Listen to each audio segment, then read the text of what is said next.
Are you thinking about improving your health in 2025? Maybe you're thinking about exercising more or about changing what you eat.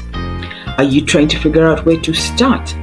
Well, in this video, we suggest starting with a detox, and here is the reason why.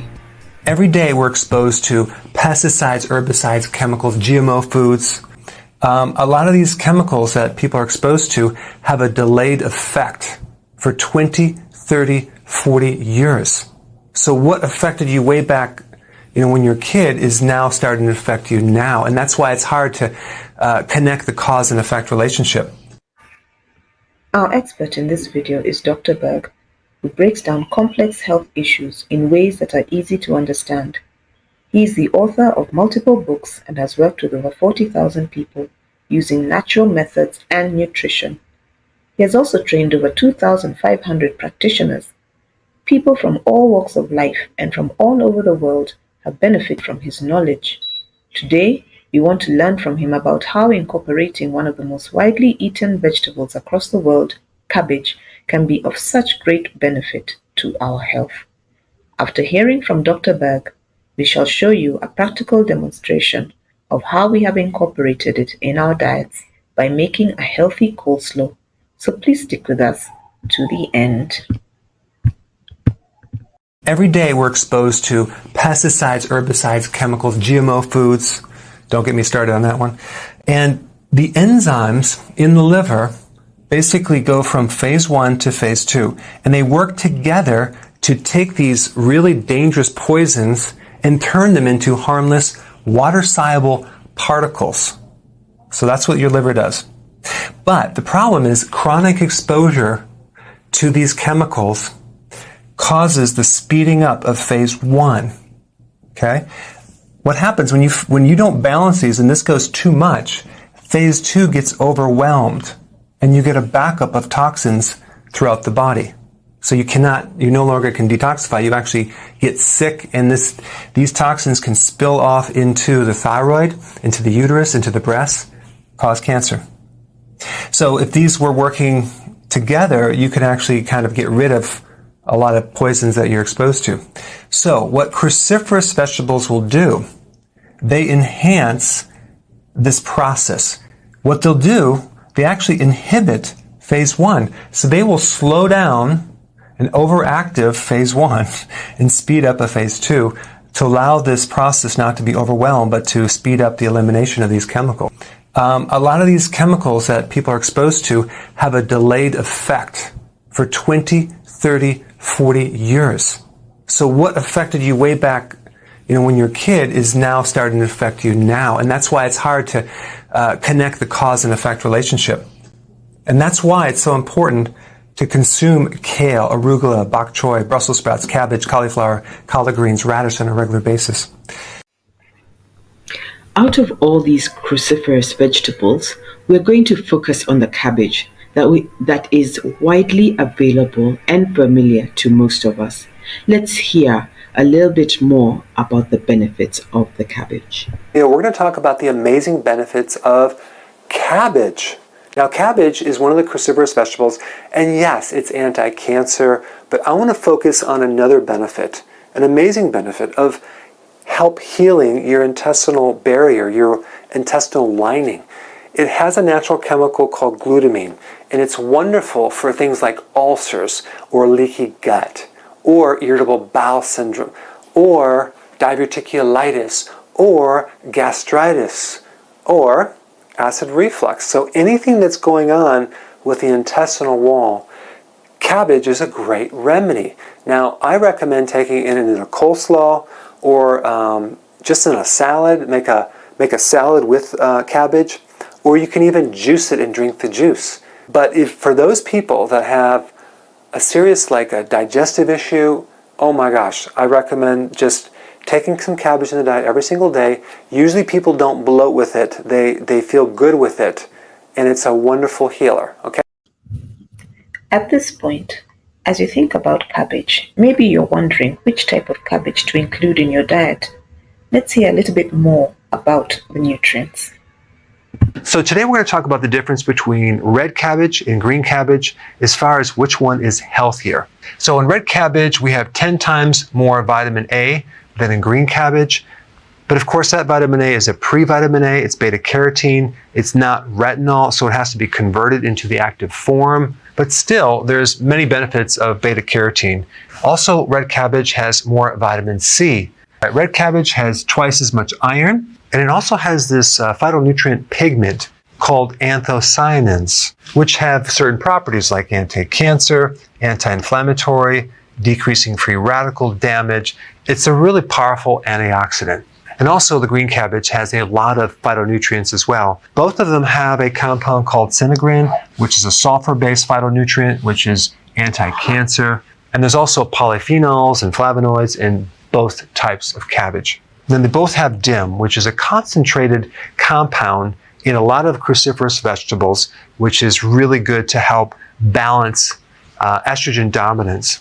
But I would say one of the biggest benefits of cabbage, if you look at various conditions, it would be for ulcers and gastritis. And you can do the juice of a cabbage, which really works well, or sauerkraut if it doesn't irritate the ulcer, or coleslaw. That will give the person a tremendous amount of benefit because there are certain compounds that actually help soothe and heal the gut.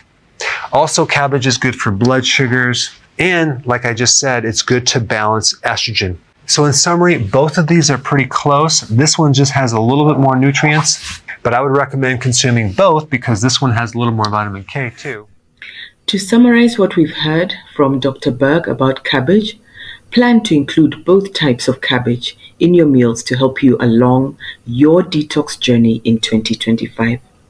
In the next part of this video, we're going to demonstrate how you can mix them into a delicious coleslaw for the best part of both worlds.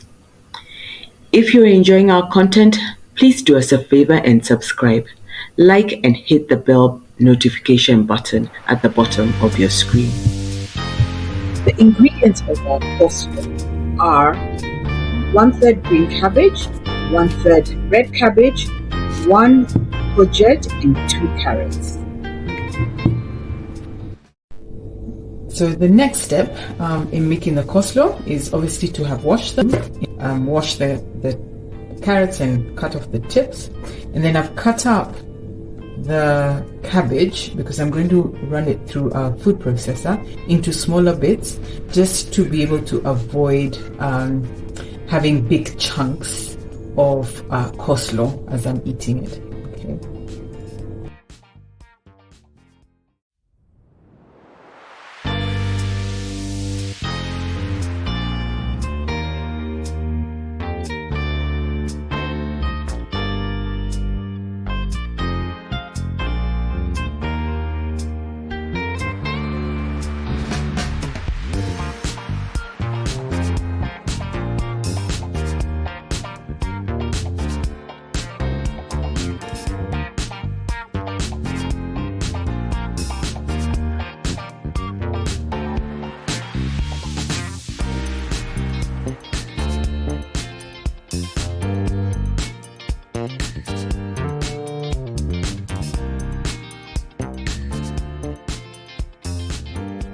Now that we have our coleslaw, what's the next step? While you could go ahead and use mayo from the store, we tend to have a much more high nutrient dressing that we make, and we mix up apple cider vinegar. And this apple cider vinegar, when you're looking for apple cider vinegar, you want to look for one that has the mother, right? And that's very good for your gut. And then I mix that up with oil, and you can use olive oil. But what I've discovered more recently that I've tended to start using is macadamia oil. And so all I've done is that I have mixed them up in a little bottle. This is just a leftover bottle that I had from some olive oil a couple of years ago. So I've mixed up, I'd say 2/3 apple cider vinegar, and a third, 2/3 apple cider vinegar, 1/3 of oil, and then at the base I had put salt. And you'll see the crystals. I don't know if you can actually see the crystals of the salt. So I use rock salt and leave it to disintegrate probably for the day. I don't know if you can see this very well, but actually in my mixture you can actually see little bits of the mother, which means this coleslaw is going to be highly nutrient, which is super exciting. And all we do is shake it up,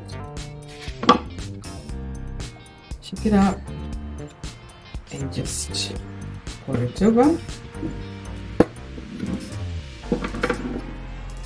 just mix it up, and voila, there you have your coleslaw. All sorts of different colors. And so you might be wondering, how then do you pair this up? How do you eat this? You can eat it on its own. It's actually quite a filling meal. It's full of roughage, so if you have this in the evening, the next morning you will have a very happy tummy. I also sometimes I will pair this up with some fish and mix up my fish into the coleslaw, and that's a complete meal. You have your vegetables and your protein, or even chicken or steak, and there you go, a happy meal. And this is the full bowl of the coleslaw based on the quantities I've given you. So this is a huge amount. You can just put it into a container, store it in the fridge, and eat it over, at least 4 or 5 days. And actually what you'll find as it continues to sit in your fridge, it's just marinating and the flavors just become much more richer, which I love. And so enjoy.